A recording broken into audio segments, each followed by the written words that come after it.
வாசிக்கலாம். எபேசியரின் புஸ்தகம் 5வது அதிகாரம் 16வது வசனத்தை நாம் வாசிப்போம். நாட்கள் பொல்லாதவைகளானதால் காலத்தை பிரயோஜனப்படுத்திக் கொள்ளுங்கள். அல்லேலூயா. இன்றைய நாளின் செய்தியின் தலைப்பு காலத்தை பிரயோஜனப்படுத்திக் கொள்ளுங்கள். நம்முடைய வாழ்க்கையில நமக்கு கிடைக்கிற நேரங்களை, நமக்கு கிடைக்கிற காலங்களை நாம் எப்படி செலவு செய்கிறோம்? அதை பயனுள்ள வழியில நாம் நம்முடைய நேரத்தை செலவிடுகிறோமா, அல்லது பயனற்ற ஒன்றுக்குமே பிரயோஜனமே இல்லாத வழியில நம்முடைய நேரத்தை நாம் செலவிடுகிறோமா? காலங்களும் நேரங்களும் தேவனால் நமக்கு கொடுக்கப்படுகிற ஈவு. அல்லேலூயா. நீங்க வாசிங்க, லூக்கா 12வது அதிகாரம் 20வது வசனத்தை வாசிங்க. தேவனோ அவனை நோக்கி, மதிகேடனே, உன் ஆத்துமா உன்னிடத்திலிருந்து இந்த ராத்திரி எடுத்துக் கொள்ளப்படும், அப்பொழுது நீ சேகரித்தவைகள் யாருடையதாகும் என்றார். அல்லேலூயா. இங்கே ஆண்டவராகிய இயேசு ஒரு உவமையை சொல்லுகிறார். ஒரு ஐஸ்வர்யவான் ஒருத்தன் இருக்கிறான். அவனுடைய நிலம் நன்றாக விளைந்திருந்துச்சு. அப்போ அந்த விளைச்சலை அவனுடைய இடத்துல என்ன செய்ய முடியல, சேகரித்து வைக்க இடம் பற்றவில்லை.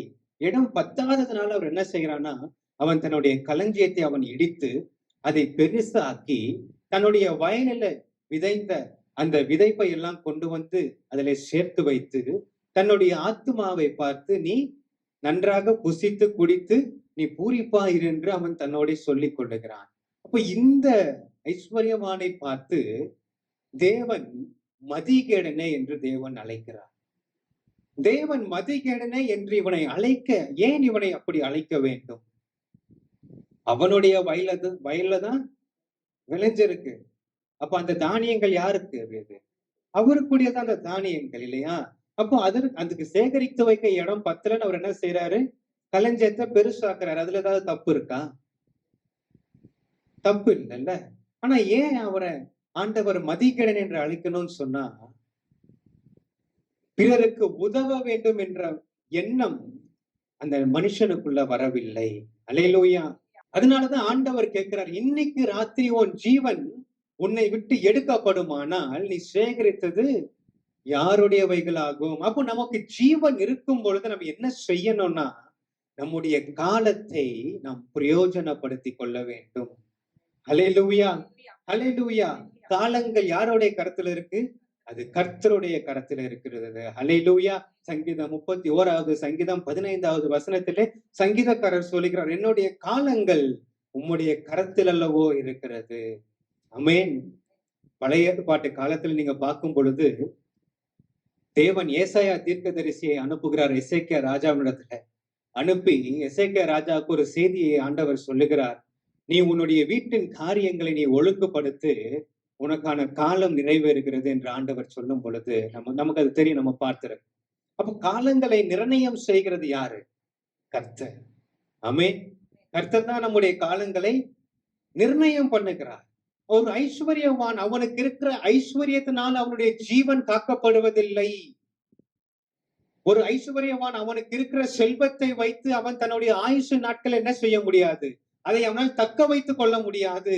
அவனுடைய ஆயுஷின் காலங்களை அவனால் நீட்டித்துக் கொள்ள முடியாது. அல்லேலூயா. அதான் ஆண்டவர் அங்க சொல்லுகிறார், மதிகேடனே, இன்றைக்கு ராத்திரியில உன்னுடைய ஜீவன் உன்னை விட்டு எடுக்கப்படுமானால் நீ சேகரித்தவைகள் யாருடையவைகளாகும்? ஆமென். அப்ப நமக்கு ஆண்டவர் கொடுத்திருக்கிற இந்த காலத்துல நாம் பிரயோஜனம் உள்ளதை நாம் செய்கிறவர்களாய் இருக்க வேண்டும். அல்லேலூயா. வாசிக்கலாம். யோசுவா 2வது அதிகாரம் 12வது 13வது வசனத்தை வாசிக்கலாம். இப்பொழுதும் நான் உங்களுக்கு தயவு செய்தபடியினால் நீங்களும் என் தகப்பன் குடும்பத்துக்கு தயவு செய்வோம் என்று கர்த்தர் பேரில் எனக்கு ஆணையிட்டு, நீங்கள் என் தகப்பனையும் என் தாயையும் என் சகோதரரையும் என் சகோதரிகளையும் அவர்களுக்கு உண்டான எல்லாவற்றையும் உயிரோடே வைத்து எங்கள் ஜீவனை சாவுக்கு தப்புவிக்கும்படி எனக்கு நிச்சயமான அடையாளத்தை கொடுக்க வேண்டும் என்றால். அல்லேலூயா.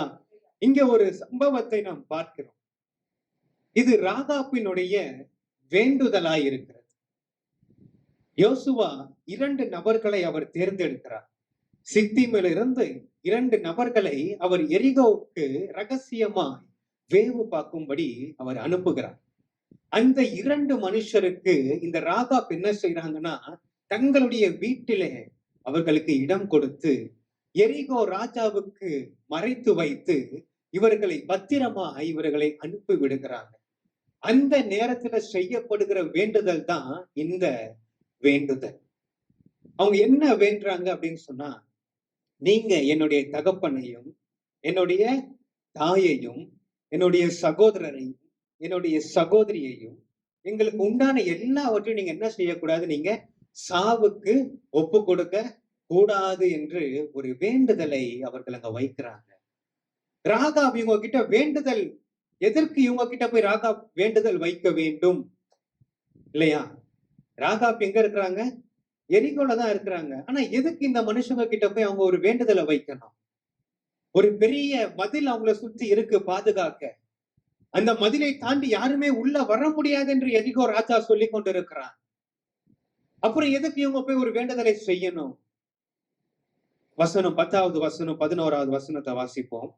நீங்கள் எகிப்திலிருந்து புறப்பட்ட பொழுது கர்த்தர் உங்களுக்கு முன்பாக சிவந்த சமுத்திரத்தின் தண்ணீரை வற்றி போக பண்ணினதையும், நீங்கள் யோர்தானுக்கு அப்புறத்தில் சங்காரம் பண்ணின எமோரியரின் 2 ராஜாக்களாகிய சீகோனுக்கும் ஓகுக்கும் செய்ததையும் கேள்விப்பட்டோம். கேள்விப்பட்ட போது எங்கள் இருதயம் கரைந்து போயிற்று. உங்களாலே எல்லாருடைய தைரியமும் அற்று போயிற்று. உங்கள் தேவனாகிய கர்த்தரே உயர வானத்திலும் கீழே பூமியிலும் தேவனானவர். அல்லேலூயா. இப்ப ராகாப் சொல்றாங்க, உங்களுடைய தேவன் உங்களை வனாந்திரத்துல நடத்தி கொண்டு வந்ததை நாங்கள் கேள்விப்பட்டிருக்கிறோம். அவர் எப்படி உங்களுக்காக சிவந்த சமுத்திரத்தை அவர் பிளந்தார் என்பதை நாங்கள் கேள்விப்பட்டிருக்கிறோம். எமோரியாவின் 2 ராஜாக்களை நீங்கள் எப்படி முறியடித்தீர்கள் என்று நாங்கள் கேள்விப்பட்டிருக்கிறோம். அதெல்லாம் கேள்விப்பட்டு எங்களுடைய இருதயம் எப்படி இருக்குதுன்னா கரைந்து போயிருக்கிறது. ஆமென். இதெல்லாம் ராகாப் கேள்விப்பட்டதுனால இப்போ ராகாப்புக்கு தேவன் மேல ஒரு விசுவாசம் வந்துருச்சு. செங்கடலையே 2ஆய் தேவன் பிளந்துட்டாரு. எமோரியா ராஜா 2 ராஜாக்களையுமே முறியடிச்சிட்டாரு. அப்போ இந்த மதில் எம்மாத்திரம் அவருக்கு. அல்லேலூயா. இந்த எரிகோ மதில் அவருக்கு எம்மாத்திரம் என்பதை ராகாப் உணர்ந்து கொண்டார்கள். அதனால அங்க ஒரு வேண்டுதலை அவர்கள் செய்கிறாங்க. எங்களுடைய ஜீவன் காக்கப்படும்படி நீங்க எங்களுக்கு அடையாளத்தை கொடுங்கள். அல்லேலூயா. அல்லேலூயா. இன்றைக்கு நம்முடைய வீடுகளில் ஜெபம் இருக்குதா? நம்ம கர்த்தரை பற்றி நம்ம அறிஞ்சு வச்சிருக்கிறோம். கர்த்தரை பற்றி நம்ம தெரிந்து வைத்திருக்கிறோம். ஆனா இன்னைக்கு நம்முடைய வீடுகளில கர்த்தரை உயர்த்துகிற பாடல் சத்தம் கேட்கப்படுகிறதா? கர்த்தரை உயர்த்துகிற பாடல் சத்தம் கேட்கப்படுகிறதா? இல்ல வீட்டுல சண்டையின் சத்தம் கேட்கப்படுகிறதா? அல்லேலூயா. கர்த்தரிடம் நம் வேண்டுதல் செய்கிறவர்களாக இருக்கிறோம். அல்லேலூயா. இன்னைக்கு அநேக கிறிஸ்தவர்களுடைய வீட்டுல ஜெபம் காணப்படுவதில்லை. இன்னைக்கு அநேக கிறிஸ்தவர்களுடைய வீட்டில வேத வாசிப்பு காணப்படுவதில்லை. இன்னைக்கு கிறிஸ்தவர்கள் என்று சொல்லிக் கொள்ளுகிறாங்க. அப்போ உங்களுடைய வாழ்க்கைக்கும் அவிசுவாசியுடைய வாழ்க்கைக்கும் இன்னைக்கு வித்தியாசம் காணப்படுகிறதா? அன்னைக்கு ஒரு பையன் கிட்ட பேசிட்டு இருக்கும்போது நான் கேட்டேன், தம்பி இன்னைக்கு நீ வேதம் வாசிச்சியா? அந்த பையன் சொன்னா, இல்ல நான் வாசிக்கல. இன்னைக்கு நீ ஜெபம் பண்ணியா? இல்ல நான் ஜெபம் பண்ணல. அப்போ ஒரு நாள் கூட நீ ஜெபம் பண்ணாம வேதம் வாசிக்காம என்னை கிறிஸ்தவன் என்று நீ சொல்லிக் கொள்வதில் என்ன அர்த்தம் இருக்கிறது? உனக்கும் கிறிஸ்துவுக்கும் ஐக்கியமே இல்லையே. ஆனா வெளியே சொல்றது என்னது? கிறிஸ்தவன். அல்லேலூயா. வசனம் சொல்லுது, காலம் பொல்லாதவைகள் ஆனபடினால நீங்க என்ன செய்யணும்? காலத்தை பிரயோஜனப்படுத்திக் கொள்ளணும். அல்லேலூயா. இன்னைக்கு சொல்றாங்க அநேகர், எங்களுடைய குடும்பத்துக்காக தான் நான் உழைக்கிறேன். என்னுடைய குடும்பத்துக்காக தான் நான் ராத்திரி பகலா நான் போய் நான் வேலை செஞ்சு நான் கஷ்டப்பட்டு கொண்டு இருக்கிறேன். ஆனா ஒண்ணு மறந்து போகாதீங்க. முதலாவது முதலாவது தேவனுடைய ராஜ்யத்தையும் அவருடைய நீதியும் தேடுங்கள், அப்பொழுது இவைகள் எல்லாம் உங்களுக்கு கூட கொடுக்கப்படும். அல்லேலூயா. ராகாபுக்கு தெரியுது ஒரு ஒரு பொல்லாங்கான ஒரு காலம் வரப்போகுதுன்னு அவங்களுக்கு தெரிந்த உடனே அவங்க என்ன செய்யறாங்க? அவங்க ஒரு வேண்டுதலை செய்கிறார்கள். ஆமென். அப்ப இன்னைக்கு வீட்டுல நீங்க ஜெபிக்கிறீங்களா? இந்த பொல்லாத உலகத்துக்குள்ள நம்ம வாழ்ந்து கொண்டு இருக்கிறோம். உங்களுடைய கணவனுடைய ரட்சிப்புக்காக நீங்க ஜெபிக்கிறீங்களா? உங்களுடைய மனைவிக்குரிய ரட்சிப்புக்காக நீங்க ஜெபிக்கிறீங்களா? உங்களுடைய பிள்ளைகளுக்குடைய பரிசுத்தத்துக்காக நீங்க ஜெபிக்கிறீங்களா? அவங்க டெய்லி எங்க கிளம்பி போறாங்க? வேலைக்கு போறாங்க இல்லையா? பிள்ளைங்க ஸ்கூலுக்கு கிளம்பி படிக்க போறாங்க, காலேஜுக்கு போறாங்க, வேலைக்கு போறாங்க. அப்போ வீட்டில இருக்கிற பெண்கள், நீங்க வீட்டில உங்களுடைய நேரத்தை நீங்கள் பிரயோஜனப்படுத்துறீங்களா? இல்ல நேரத்தை நீங்கள் வீணாய் நீங்கள் செலவிடுகிறீங்களா? அல்லேலூயா. அன்றைக்கு மொர்தெகாய் அன்றைக்கு சொன்னார் எஸ்தர் இடத்துல, நீ மௌனமா இருந்தால், இந்த காலத்துல நீ மௌனமா இருந்தால் யூதருக்கு ரட்சிப்பு வேறொருவர் மூலமாய் வரும். சொன்ன உடனே எஸ்தர் என்ன செஞ்சாங்க? உடனே 3 நாட்கள் உபவாசத்தை கூட்டி அவர்கள் ஜெபித்து, செத்தாலும் சாகிறேன் என்று சொல்லி ராஜாவின் முன்பதாக போய் நின்று தன்னுடைய இனத்தாருக்கு ரட்சிப்பை பெற்றுக் கொடுத்தார்கள். அல்லேலூயா. யார் பெற்றுக் கொடுத்தா? எஸ்தர் பெற்றுக் கொடுத்தார். அப்போ வீட்டில இருக்கிற பெண்களுக்கு அதிக பொறுப்புகள் இருக்கு. அல்லேலூயா. உங்களுக்கு கிடைக்கிற நேரத்தை நீங்க என்ன செய்யணும்னா, நீங்க ஆண்டவரே என்னுடைய கணவனை நீங்க பொறுப்படுங்க, என்னுடைய பிள்ளையை நீங்க பொறுப்படுத்திக் கொள்ளுங்க. அவங்க வெளியே போயிட்டு வராங்க, அவங்கள பரிசுத்தத்தோட காத்து கொள்ளுங்க. எல்லா சத்துருக்களுக்கு அவங்களை நீங்க விலைக்கு பாதுகாத்துக் கொள்ளுங்க. ஆனா இன்னைக்கு நம்ம ஜெபிக்கிறோம்? நமக்கு ஒரு பலவீனம் வந்துச்சுன்னா நம்ம என்ன செய்யறோம்? ஜெபிக்கிறோம். ஏதாவது ஒரு பிரச்சனை, பிள்ளை ஏதோ ஒரு பிரச்சனையை கொண்டு வந்துட்டான், இல்ல கணவன் ஏதோ ஒரு காரியத்தை செய்தபடினால ஒரு பிரச்சனை வந்துருச்சு, அப்போ நம்ம என்ன செய்யறோம்? போய் நான் ஜெபிக்கிறோம். ஆனா இயேசு நமக்கு ஒரு ஜெபத்தை கற்றுக் கொடுத்திருக்கிறார். பரலோக ஜெபத்தில் ஆண்டவர் நமக்கு என்ன சொல்லி இருக்கிறார்? என்னை சோதனைக்கு உட்பட பண்ணாமல் என்னை தீமையிலிருந்து நீங்க ரட்சித்துக் கொள்ளும்படி. அதற்கு நம்முடைய வேண்டுதல் இருக்கணும். அல்லேலூயா. அல்லேலூயா. அப்போ முன்பதாகவே நம்ம என்ன செய்யணும்? அந்த காரியங்கள், அந்த தீமையான காரியங்கள், அந்த சத்ருவின் காரியங்கள் நம்முடைய குடும்பத்துக்குள்ள வர நாம் இடம் கொடுக்கிறவர்களா இருக்கக்கூடாது. அல்லேலூயா. அதற்கு நம்ம என்ன செய்யணும்? நம்முடைய நேரங்களையும் நம்முடைய காலங்களையும் நாம் பிரயோஜனப்படுத்திக் கொள்ள வேண்டும். அல்லேலூயா. ஒருவேளை ஆண்கள் கூட நீங்க வீட்டுல இருப்பீங்கன்னு சொன்னா நீங்க ஜெபிக்க வேண்டும்.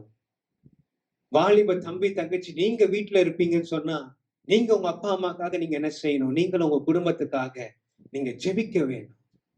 நீங்க சும்மா நீங்க உங்களுடைய நேரத்தை மற்ற பொழுதுபோக்குக்கு நீங்க போய் செலவழித்து ஒன்றுக்குமே பிரயோஜனம் இல்லாமல் நீங்கள் செலவழிப்பதை காட்டிலும் நீங்க உங்கள் நேரத்தை நீங்க பிரயோஜனமாய் நீங்கள் செலவழித்து பாருங்க. தேவன் உங்கள் குடும்பத்தை அவர் ஆசீர்வதிப்பார். அல்லேலூயா. அல்லேலூயா. இப்ப முதலாவது உங்களுடைய காலம் பிரயோஜனப்பட வேண்டும். ஆனால் உங்களுடைய வீடுகளிலே ஜெபம் இருக்க வேண்டும். அல்லேலூயா. அல்லேலூயா. இரண்டாவது ஒரு காரியத்தை பார்க்கலாம். வாசிங்க மத்தேயு 25வது அதிகாரம் 19வது வசனம். வெகு காலமான பின்பு அந்த ஊழியக்காரருடைய எஜமான் திரும்பி வந்து அவர்களிடத்தில் கணக்கு கேட்டான். அல்லேலூயா. இரண்டாவது ஒரு காரியம், காலத்தை வீணடிக்க கூடாது. அல்லேலூயா. எஜமான், ஆண்டவராகிய இயேசு ஒரு உவமையை சொல்லுகிறார். அங்க ஒரு எஜமான் இருக்கிறார். அந்த எஜமான் ஒவ்வொருவருக்கும் ஒவ்வொரு தாளந்துகளை அவர் கொடுக்கிறார். ஒவ்வொருவருக்கும் ஒவ்வொரு தாளந்துகளை அவர் கொடுக்கிறார். அவர்களுடைய திறமைக்கு ஏற்ப ஆண்டவர் என்ன செய்யறார்? தாளந்துகளை கொடுக்கிறார். யாருக்குமே ஆண்டவர் தாளந்தே இல்லாம யாரையும் ஆண்டவர் படைக்கிறது இல்லை. ஆமென். ஒருவனுக்கு 5 தாளந்தை ஆண்டவர் கொடுத்தார். ஒருவனுக்கு 2 தாளந்தை எஜமான் கொடுத்தார். இன்னொருத்தனுக்கு 1 தாளந்தை கொடுத்தார். தாளந்து இல்லாம யாருமே இல்ல. அந்த 1 தாளந்தை கொடுத்தவனுக்கு ஏன் அந்த எஜமான் 5 தாளந்தை கொடுக்கல? ஏன் கொடுக்கலன்னு சொன்னா, அவனுக்கு அந்த அளவுக்கு அவனுக்கு என்ன இல்லைன்னா, அவனுக்கு அந்த கெப்பாசிட்டி அவனுக்கு இல்ல.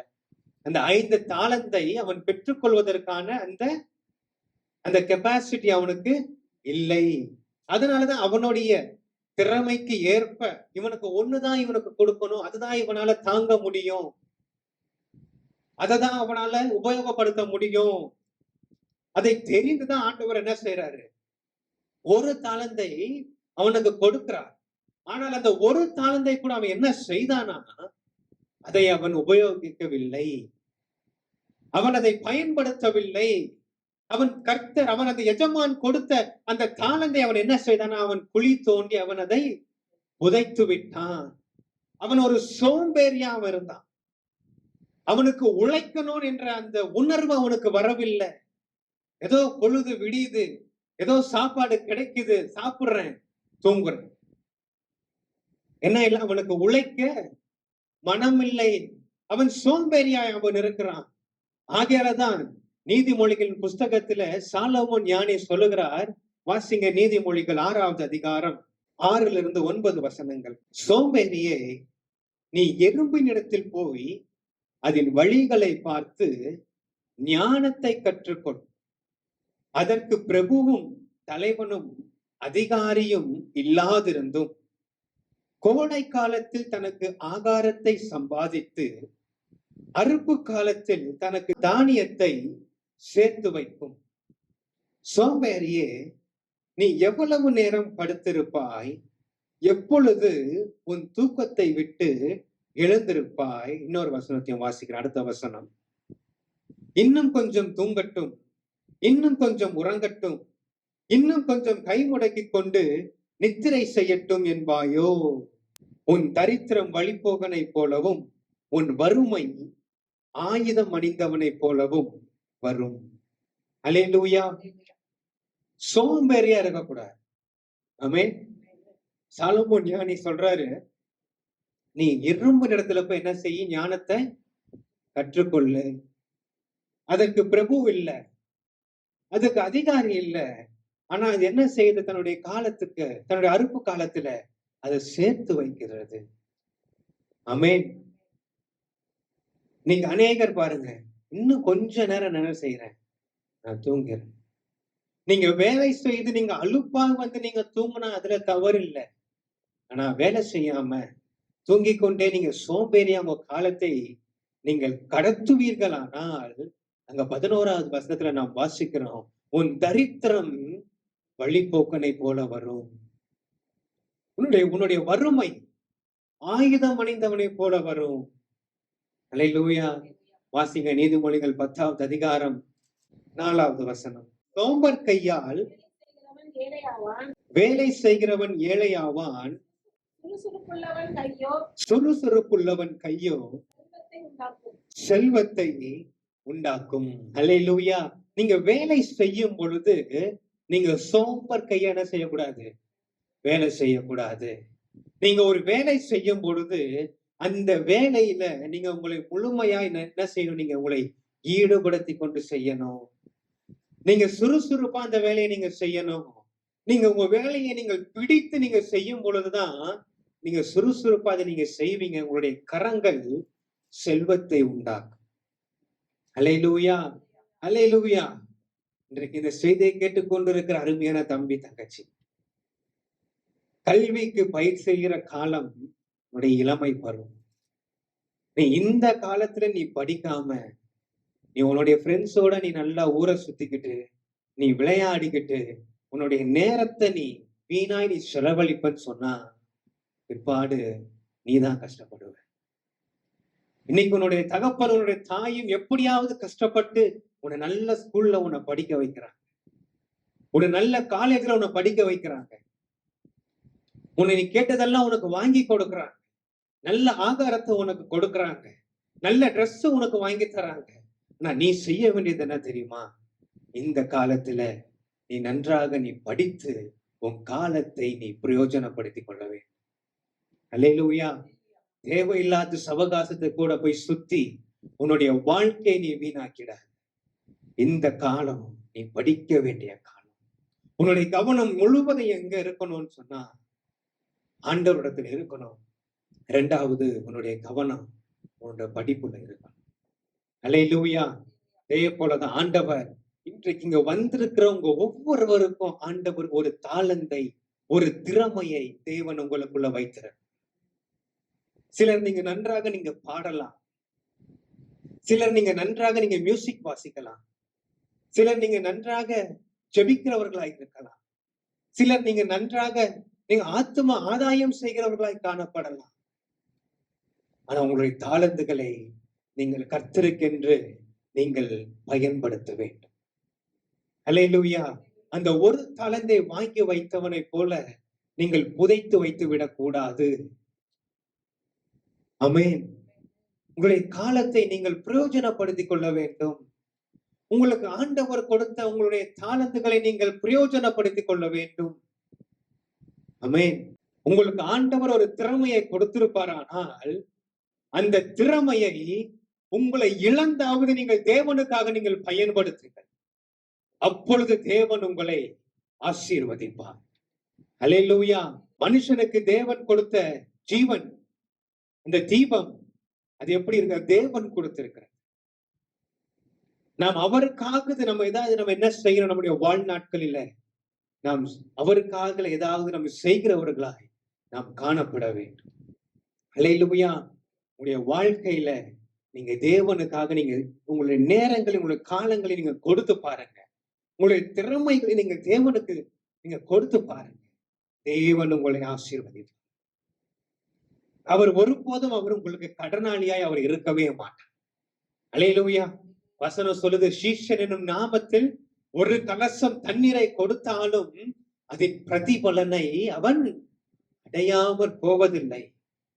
நீங்க உங்களுடைய காலங்கள், உங்களுடைய நேரங்களையே நீங்க தேவனுக்காக நீங்க கொடுப்பீங்கன்னு சொன்னா தேவன் உங்கள் வாழ்க்கையை எத்தனை பிரயோஜனம் உள்ளதாய் மாற்றுவார். அல்லேலூயா. அல்லேலூயா. எப்பொழுதுமே முதல்ல நீங்க தேவன் உங்களுடைய வாழ்க்கையில மையப்படுத்துங்க. இரண்டாவது, உங்களுடைய காலத்துல நீங்க செய்ய வேண்டியதை நீங்க செய்யணும். ஆமென். படிக்க வேண்டிய நேரத்துல நீங்க என்ன செய்யணும்? படிக்கணும். வேலை செய்ய வேண்டிய நேரத்துல போய் நீங்க என்ன செய்யணும்? வேலையை நீங்க செய்யணும். சோம்பேறியா இருக்கக்கூடாது. அப்போஸ்தலனாகிய பவுல் சொல்லுகிற, நீ வேலை செய்யலன்னா நீ என்ன செய்யாத? நீ சாப்பிடாத என்று வசனம் சொல்லுங்க. ஆமென். இன்டர்வியூக்கு நான் போறேன் பிரதர், ஆனா எனக்கு வேலை எனக்கு கிடைக்கல. நான் இது வரைக்கும் நான் 10 இன்டர்வியூ அட்டென்ட் பண்ணிட்டேன். நான் 15 இன்டர்வியூ அட்டென்ட் பண்ணிட்டேன். ஆனா எங்கேயுமே எனக்கு கூப்பிடுறேன்னு சொல்றாங்க. ஆனா யாருமே எனக்கு கூப்பிடல. சொல்றேன், நீ சோர்ந்து போகாத. நீ சோர்ந்து போகாத. ஆண்டவரிடத்துல இன்னும் ஜெபிச்சுட்டு உன் இன்டர்வியூக்கு நீ போ. ஆண்டவர் அந்த இன்டர்வியூ எடுக்கிற நபரை அவர் பேசுவார். உன் பேரை கேட்கும் பொழுதே அவனுக்குள்ள ஏதோ ஒண்ணு நடக்கும். அவனுடைய கண்களில உனக்கு ஆண்டவர் கிருபையை காட்டுவார். உனக்கு ஒரு நல்ல வேலையை ஆண்டவர் தருவார். அல்லேலூயா. எனக்கு வேலையே கிடைக்கல, நீ சோர்ந்து போய் படுத்து விடாத. உன்னுடைய வறுமை ஆயுதம் அணிந்தவனை போல வருகிற வசனம் சொல்லுது. சுறுசுறுப்புள்ளவனாயிரு. தொடர்ந்து முயற்சி நீ கைவிட்டுறாத.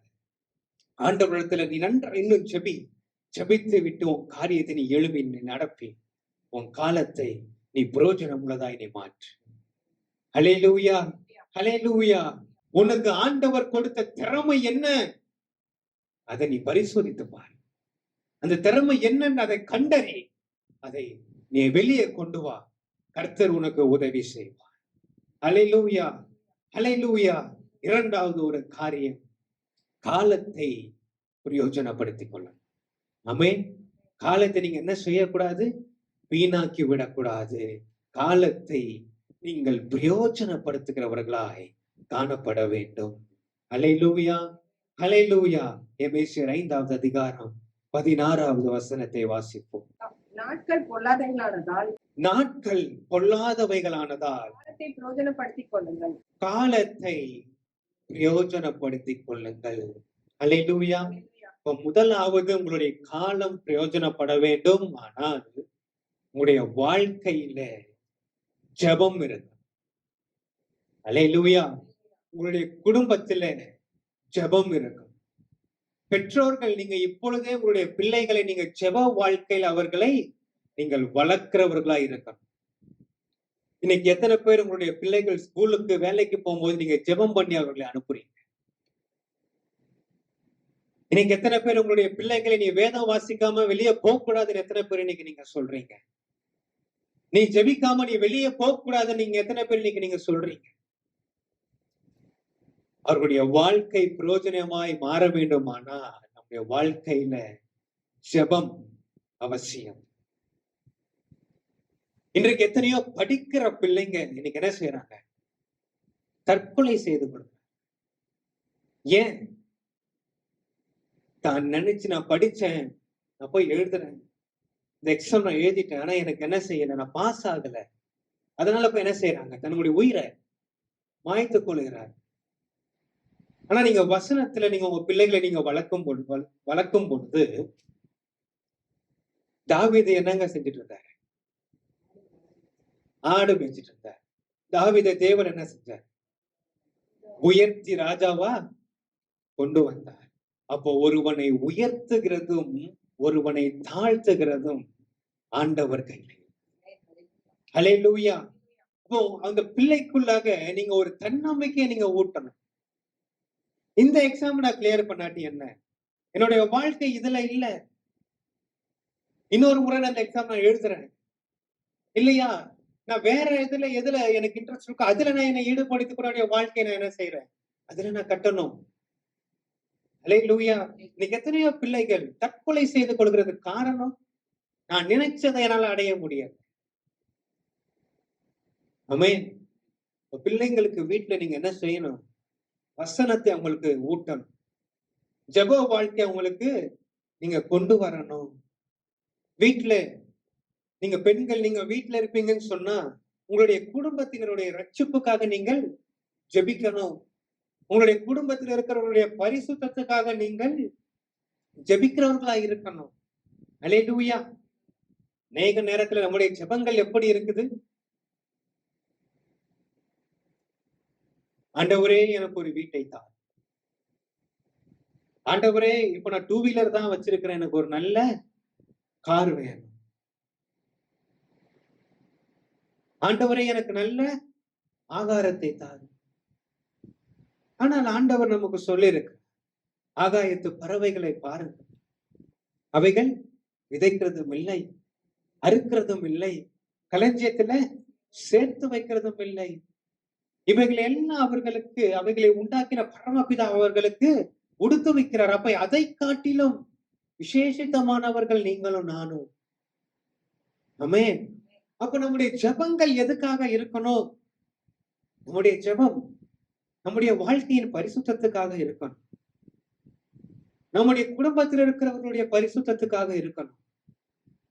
இன்னைக்கு அநேகர் இன்னைக்கு வீட்டுல இருந்துட்டு இன்னைக்கு என்ன செய்யறாங்க? ஜெபிக்கிறன்ற பேர்ல கிறிஸ்டியன் டிவியை ஓபன் பண்ணிடுறாங்க. டிவில இல்ல, டிவில பாட்டுக்கு 1000 ஸ்தோத்திர பலி போகும்.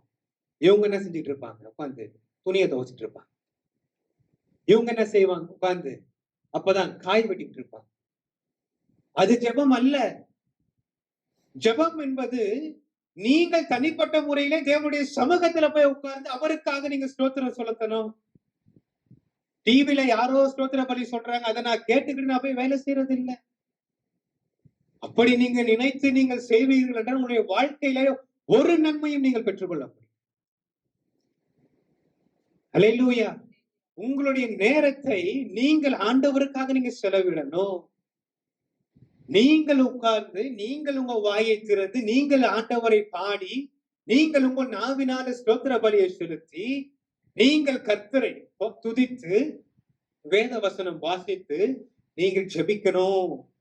அதுதான் உங்களுடைய குடும்பத்துல அற்புதத்தை கொண்டு வரும். அதுதான் உங்களுடைய குடும்பத்துல மாற்றத்தை கொண்டு வரும். ஹல்லேலூயா. அப்ப முதலாவது உங்களுடைய காலத்தை நீங்கள் பிரயோஜனப்படுத்தணுமானால் உங்களுடைய குடும்பத்துல என்ன இருக்கணும்? ஜெபம் இருக்கணும். இரண்டாவது, உங்களுடைய காலத்தை நீங்க என்ன செய்யக்கூடாது? வீணடிக்க கூடாது. ஹல்லேலூயா. தேவன் உங்களுக்கு என்று கொடுத்த தாளந்துகளை, தேவன் உங்களுக்கு என்று கொடுத்த வாழ்க்கையை நீங்க என்ன செய்யக்கூடாது? வீணடிக்கிற. ஹல்லேலூயா. அதை நீங்கள் பிரயோஜனப்படுத்திக் கொள்ளுவர்களாய் காணப்பட வேண்டும். ஆமென். உங்களுடைய குடும்பத்துக்கும் நீங்க பிரயோஜனம் உள்ளவர்களாய் நீங்க இருக்கணும். உங்களுடைய சபைக்கும் நீங்கள் பிரயோஜனம் உள்ளவர்களாய் காணப்பட வேண்டும். ஹல்லேலூயா. அந்த எஜமான் வந்தார். வெகு காலத்துக்கு அப்புறம் அந்த எஜமான் வந்து என்ன கேட்டாரு? கணக்கு கேட்டார். இன்னைக்கு நம்முடைய இயேசு ராஜா அவர் இன்றைக்கு சீக்கிரம் வரப்போகிறார். ஹல்லேலூயா. அவர் வரும் பொழுது அவர் உங்க ஒவ்வொருவருக்கிட்டையும் அவர் கணக்கு கேட்பார்.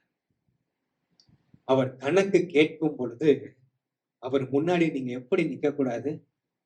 இந்த மனுஷனை போல வெறுமையாய் நீங்க நிக்க கூடாது. ஹல்லேலூயா. ஆண்டவர் உங்களை பார்த்து சொல்லணும், உண்மையும் உத்தமமான ஊழியக்காரனே, உன் எஜமானுடைய சந்தோஷத்துக்குள்ளாக நீ பிரவேசி என்று ஆண்டவர் உங்களையும் என்னையும் பார்த்து சொல்ல. ஹல்லேலூயா. அப்ப ஆண்டவர் அப்படி ஒரு வார்த்தையை நம்மை பார்த்து சொல்லணும் அப்படின்னா நமக்கு கொடுத்திருக்கிற காலங்களையும் நேரங்களையும் நம்ம பிரயோஜனப்படும். ஆமென். எதையும் நீங்க என்ன செய்யக்கூடாது? நாளைக்கு நீங்க தள்ளி போடாது. அதுதான் அங்க ஆண்டவர் சொல்றார். மதிகேடனே, இந்த ராத்திரியில உன்னுடைய ஜீவன் உன்னை விட்டு எடுக்கப்படுமானா நீ என்னப்பா நீ செய்வ? நான் நாளைக்கு போய் நான் சுவிசேஷம் சொல்றேன், இன்னைக்கு உன் ஜீவன் போயிருச்சுன்னா? நாளைக்கு நான் போய் படிக்கிறேன், நாளைக்கு உனக்கு படிக்காம உனக்கு வேற ஒரு வேலை வந்துருச்சுன்னா?